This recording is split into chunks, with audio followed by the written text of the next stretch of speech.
70억이면 거의 70억이 60억 8억 나와요. 돈을 가져갔다고 정유세 조사를 하지 않습니다. 언제 상속이 벌어졌을 때 소급해서 부가가치가 15년이기 때문에 15년치를 들여다보면서 가산세를 부과하는 거죠. 국세청은 일부러 늦게 조사를 하는 경향이 있습니다. 왜냐하면 어디 가서 지금 수익률을 9.125%로 기본 40%딱 키핑하고 매년 9.125 수익률을 얻을 수 있는 상품이 없잖아요. 그러니까 조사하는 부가세적 기간이 늦게 가면 늦게 갈수록 국세청 입장에서 유리한 거죠. 소득세, 법인세, 부가세적 기간은 5년이거든요. 그러다 보니까 한 3년 적게 나오지 올해 신고했다고 내년에 나오고 뭐 이런 건 아니다라는 거죠. 그러다 보니까 이 상속세는 어마어마한 문제점을 가지고 있는 세목이에요. 그렇다 보니까 이 세무사들이 이 상속세 분야에 대해서 강남에 있는 세무사는 거의 상속세를 주 업무로 합니다. 왜냐하면 상속세가 수수료가 제일 큽니다.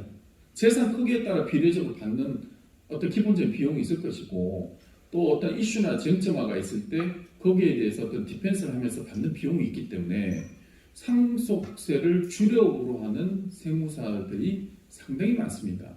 뭐 양도소득세는 하나 신고해줘봐야 비용 얼마 받아요? 20-30만 원 정도밖에 못 받잖아요. 근데 상속세는 기본적으로 뭐 수수료 1,000만 원 이상부터 시작을 하고 많게는 억 단위로 나가는 어떤 그런 계약이 많다라는 거죠. 그렇기 때문에 여러분들은 가능한 상속세 쪽으로 좀 박사가 될 필요가 있다. 그 비상장 주식을 평가를 해야 되잖아요. 그리고 그 비상장 주식 안에 가지급금이나 가수금이나 여러 계정들이 상속에 미치는 영향이 굉장히 많거든요. 그런 부분들이 여러분들이 패턴을 정확하게 아셔야만 그 전체적인 자산을 컨트롤하면서 상속에 미치는 영향이 무엇인가에 대해서. 그리고 최근에는요, 앞으로 상속세가 더 강화될 거예요. 왜 그러냐면은 2년 전에 세법이 어떻게 개정됐냐면은 여러분들 우리 상속 자산가들이 건물, 토지, 아파트 이런 거 많이 가지고 있잖아요. 과거에는 기준 시가로 신고를 하면 됐어요. 근데 세법이 매매 사례가액이 있으면 매매 사례가액으로 한다. 그렇게 원칙적으로 돼 있다 보니까 아파트인 경우에는 매매 사례가액이 있다 보니까 시가로 대부분 신고를 합니다. 근데 건물이나 토지 같은 경우에는 매매 사례가액이 없기 때문에 세무사들이 기준시가를 해도 국세청이 인정을 해주는 그런 패턴이 왔는데 2년 전에 세법이 어떻게 했었겠냐.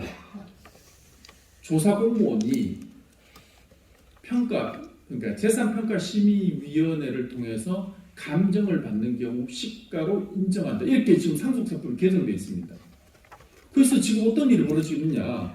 토지나 건물을 저희들이 기준시가로 넣으면요.